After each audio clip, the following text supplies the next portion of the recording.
Today, in this video I'm going to talk about Canada immigration new update. In this video I'm going to talk about rules for driving to Canada from the US during the pandemic. If you are interested in this topic, please watch till the end of this video for latest immigration updates and news. Please like this video, subscribe to the YouTube channel and don't forget to hit that notification bell icon. Let's get into the video. Canada is opening its borders to more travelers, but there are still some public health measures to be aware of. After nearly a year and a half, Canada is reopening to fully vaccinated US tourists as of 12:01 Eastern Time on August 9th. For now, the new rules only apply to US citizens and permanent residents. Specifically, all other nationals are expected to be let in on September 7th, pending the state of the pandemic at that time. Canada will only consider you fully vaccinated if you have received vaccines that are approved in Canada, such as Pfizer, Moderna, AstraZeneca, and Johnson & Johnson. Also, 2 weeks need to have elapsed between your last dose and your attempt to enter Canada. Being fully vaccinated means you will not need to take a negative COVID-19 test upon arrival, unless you get randomly selected. You also won't have to quarantine or take the Day 8 test. However, you still have to come with a pre-arrival PCR test taken within 72 hours before trying to cross the border. Rapid tests are not accepted. Children under age 12 who cannot be vaccinated will be allowed to enter Canada, but they have to do all the same testing requirements as unvaccinated travelers. All information, including documents for children, has to be submitted to Canadian officials through ArriveCAN prior to arrival. How do I use ArriveCAN? Pretty much everyone coming to Canada needs to use ArriveCAN. The government designed this app so that travelers could communicate with border officers during the pandemic. Now, it is being used for travelers to prove their vaccination status, as well as quarantine plans, travel information, etc.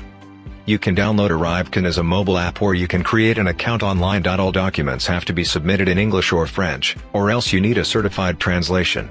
According to the government website, the documents you need to submit include the contact information for you and everyone you're staying with, as long as you are staying at the same quarantine location.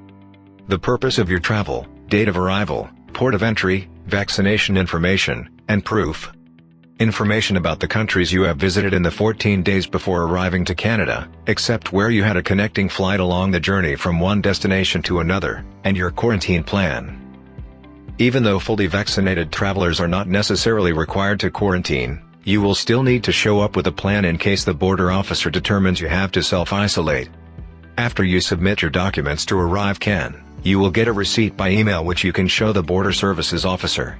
If you need to make any changes after you submitted your information, you will have to start over and resubmit your documents. Questions to answer for quarantine plan.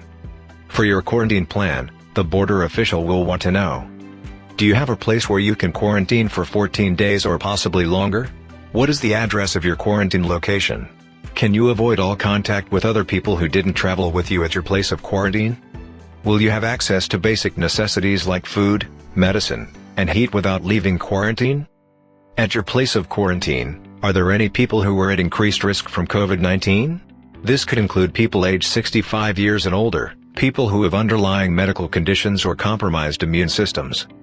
Are there people at that place who work in a facility where they may contact people who are at increased risk from COVID-19? Whether your place of quarantine is a group living environment or multifamily household? Will there be roommates there who you cannot avoid who did not travel with you? The officer's decision will be based on the facts established from these questions. Every case is going to be different.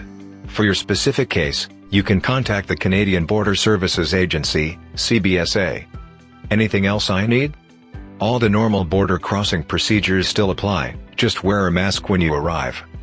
In addition to normal screening questions, the border officer will ask you how you are feeling and assess you for symptoms of COVID-19. If they suspect you are ill, they may refer you to get a medical assessment by public health officials.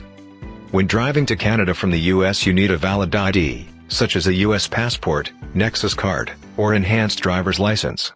Children under age 16 need only show proof of U.S. citizenship. Border officials recommend you plan ahead and check border wait times on the CBSA webpage.